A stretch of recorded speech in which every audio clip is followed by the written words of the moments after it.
I don't want to get emotional, but I just want to say this is really a work of love. We're interested in these issues because we care about humanity. And so the three wonderful people who are here have many ways of expressing their discontent in regards to some of the tragedies and horrors that occur in the name of humanity and civility. This would not have happened without the support of Letters, Arts, and Sciences Dean John Foster, who came up with the brilliant idea to have colloquia in this academic institution that we call Metropolitan State College of Denver, and I think that's great. But also without Professor Jim Cole, and without the great participation in logistical coordination, Marzia Kaka, who's the student activities leader, actually, for the political science department. She's the president of the Political Science Student Association. So without the help of these great people, we couldn't have had here Professor Alan Gilbert and Professor Haider Khan. So I want to welcome you all, and I hope that we'll have a spirited discussion about the meaning and purpose of globalization, about the discontent, as I talked about it. And I want to introduce now Professor Jim Cole, who teaches wonderful classes that you should take at the Department of Political Science, who has been instrumental in putting this program together. So, Professor Cole, thank you.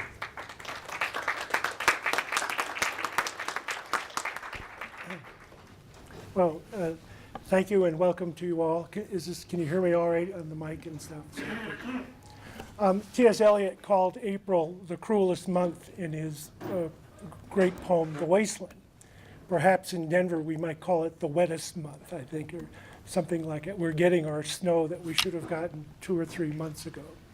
But today we have a glorious sunny day, and we have a wonderful group of people to perhaps enlighten us all about some very important issues that concern us greatly. There's a whole host of issues when we start talking about globalization, social progress, economics, politics, etc. And many of you represent different classes that you're taking that are dealing with these. Perhaps some way like the blind men feeling the elephant. You're just getting a little piece of what that beast really is. Here we'll get a piece of a discussion from two very, very prominent men in the Denver area, if not in the Denver area nationally and globally. Today we welcome Professor Haider Khan and Professor Alan Gilbert. Professor Khan is what one might call a Renaissance man in the totality of his scholarship, the joy of his being, his culture, his life, and just is a really wonderful guest to have on the Metro campus. And I know he's thrilled to be here with us, and we hope that he can come back again. On the way over, Haider was telling me that in 1996, he predicted in a book a crisis which was known as the crisis in Asia, which basically went from, 97 through 98. And he was also then working in 1998, I believe, at the Asian Development Bank and got to see this terrible, terrible disruptive crisis that afflicted the whole sort of Asian region. It was extremely serious, and it may well be the predictor of what we're going through now. There's a tremendous, so perhaps he may touch on this. In 2004, he cranked up his prediction skills and it predicted the current crisis that we're having here right now. So I think that would be a very, very interesting conversation with you to either A, what was it that made him predict this, and secondly, where are we going? He wrote a book on that called Global Markets and Financial Crises, correct? He's also written a number of books on technology, democracy, and economics, and a combination of all three. So please welcome a truly outstanding scholar who will speak first. Professor Alan Gilbert, thank you.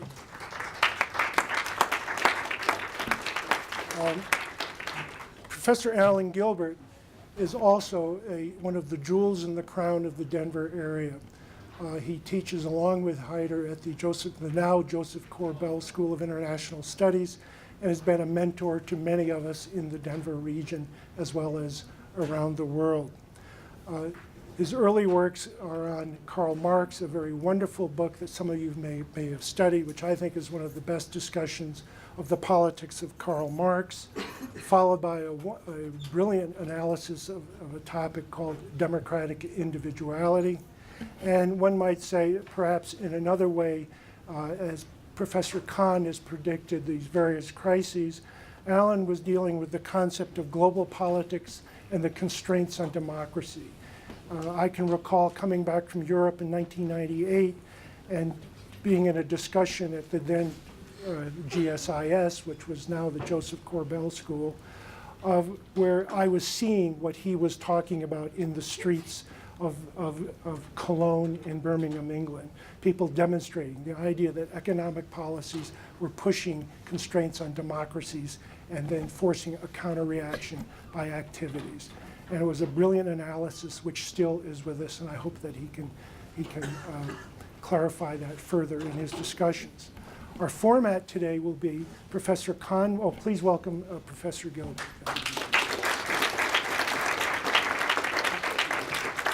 I have to be sure I get all my welcomes straight, you know.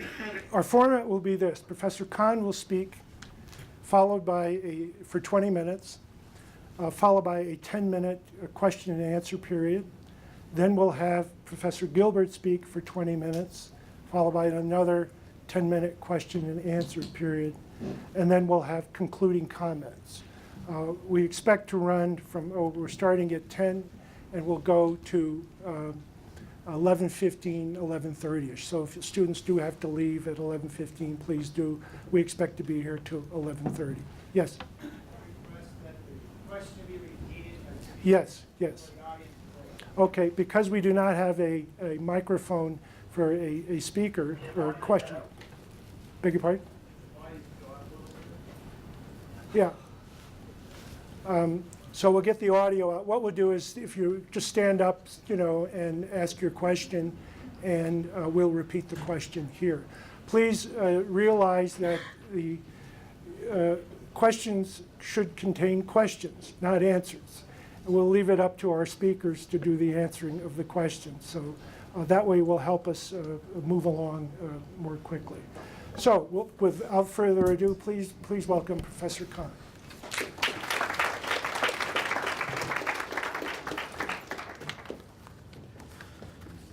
Thank you all. It's wonderful to be here on a wonderful day in the midst of this wonderful crowd. I am deeply thankful to Robert Hazan and Jim Cole, who have both worked very hard, and to the people who are videotaping this and the crew that worked to get this all together. I'm also very thankful to Amy Eckert. I think she is here somewhere, is she? And Amy had made a special request through Jim Cole that I should read one of my poems. So I will do that, but not at the beginning, but at the end of this talk on economics. The wonderful introduction by Jim Cole said I predicted 2 financial crises. Well, I'm beginning to feel like, you know, Cassandra before the Trojan War, that I'm always predicting these bad things. But believe me, I will be the happiest person on this planet if my predictions in this particular area would have been wrong. Unfortunately, they were not, and there are reasons why they were not, and I would touch upon some of those things now. But truly what we have today is a global crisis. And this global crisis is something that could have been avoided if the people who have power and wealth would listen to the people over whom they have power and from whom they actually garner much of this wealth. But they don't, and that is indeed a sad story. I don't need to remind you of this, but I think it's only fair to mention that as we speak here right now, there are almost 2 billion people on this planet who don't have adequate medical service. There are 1 million, perhaps more, people who are seriously malnourished. We have greater than 3 billion people. I'm sorry, I spoke about millions, but these are billions. We have more than 3 billion people on this planet who lack safe drinking water.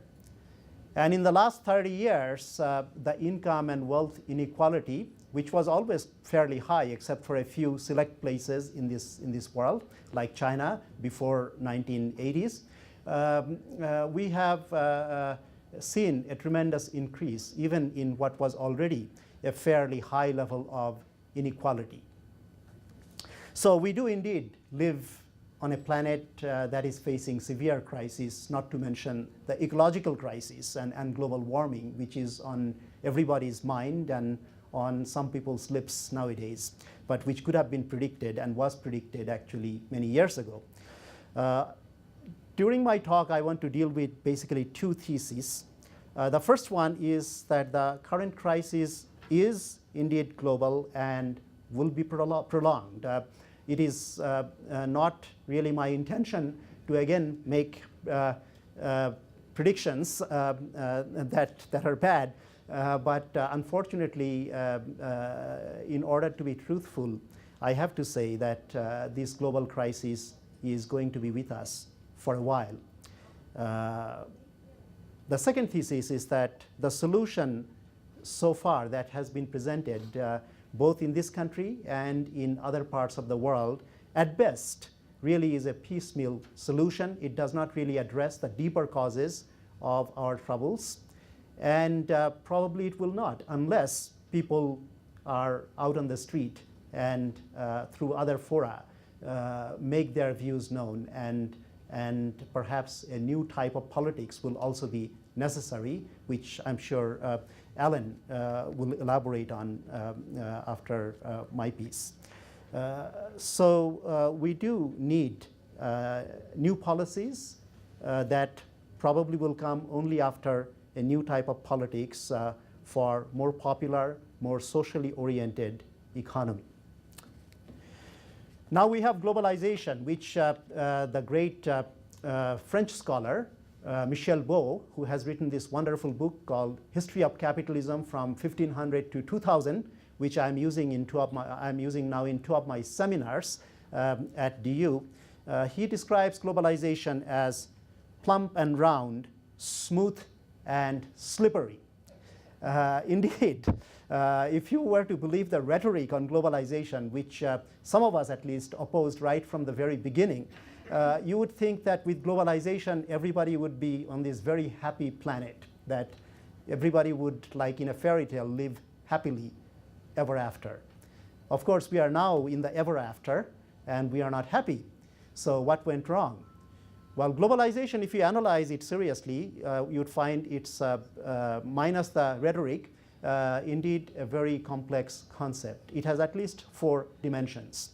The first would be an economic dimension, which has 2 aspects. One is trade liberalization, the other is financial liberalization. I will mainly deal with these aspects today. But there are other aspects. One is technological dimension, the so-called information technology, but more than that, we have now nanotechnology developing, we have biotechnology, and in each one of these areas there are convergences, and by 2050, if our planet still survives and the world economy survives, so we will probably have what I had called earlier in one of my talks in Bangkok, superconvergence. But this superconvergence will only work for the rich if we actually have the kind of economic system that we have today, and it will be used, I'm afraid, to further oppress the rest of us. Beyond the technological aspects of globalization, we have a political aspect, and some people have too hastily predicted the demise of the nation state, which I don't think is going to go away that soon. And within the nation states, we do have the more powerful and more wealthy one. This can be called a system of imperial nation states, a word that Americans especially were very reluctant to use. But since 9/11, the right wing in this country anyway had trotted that word out. And in fact, they tried to argue until very recently that US indeed has an empire and it should rule that empire to make everybody happy once again. But recent events have somewhat put them in a depressed mood, and they are not shouting for the empire as much as they did before. The fourth aspect I would call cultural communicative aspect of globalization. And there indeed there are prospects of truly non-militarized, non-domineering communication among different parts of the world.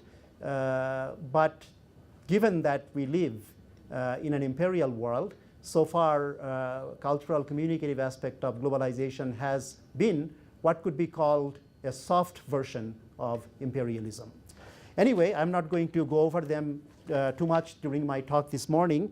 I will be happy to answer any questions with regards to them. Let me just focus on the economic part of globalization. As I said, the global economic crisis of capitalism is far from over.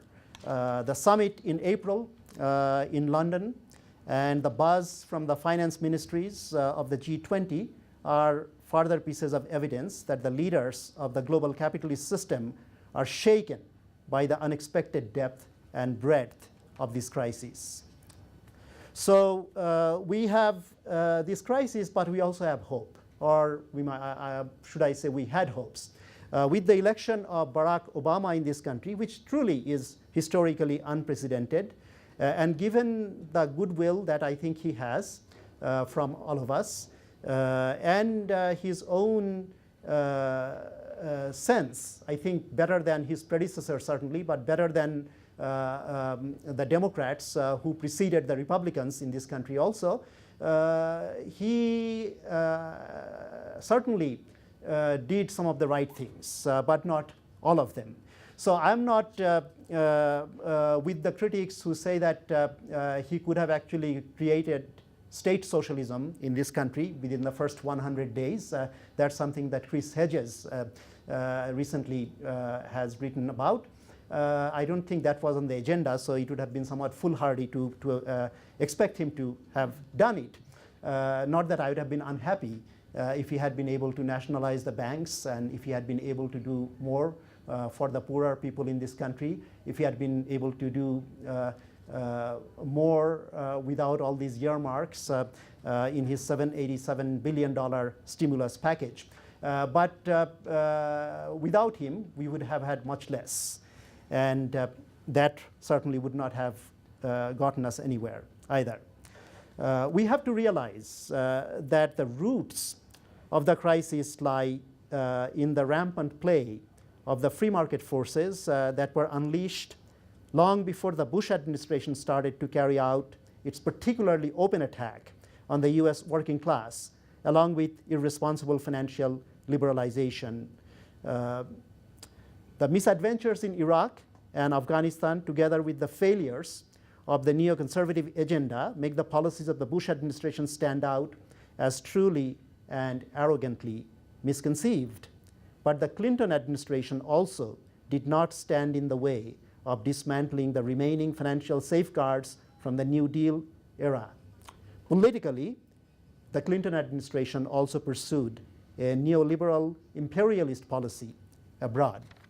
And these are facts that we should remember, I think, as we see more of another democratic administration. Everybody knows where we are now. The official unemployment rate in the US has already risen to over 8% and will keep reaching 10% or more by the end of 2009. I should point out that the official unemployment rate seriously underestimates the actual state of unemployment.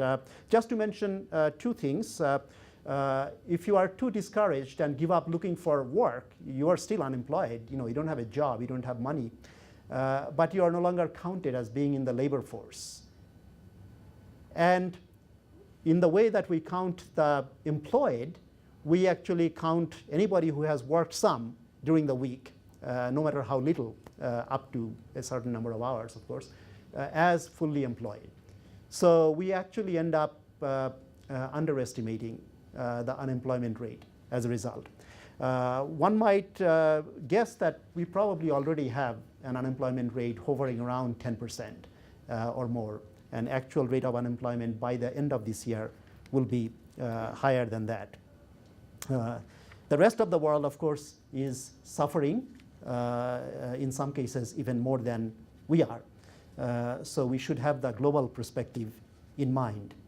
Now we know that the Bush regime plans really did not work very well except to bail out their cronies, which is very ironic. During the Asian financial crisis, which I saw from very close quarters. In fact, I debated at that time people like Stan Fisher, who was at International Monetary Fund, the Deputy Managing Director, and Larry Summers, who was then the Deputy Secretary of Treasury.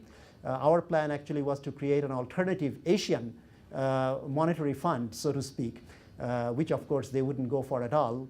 Even Joe Stiglitz was opposed to that at that time. But to Joe's credit, I must say, he turned around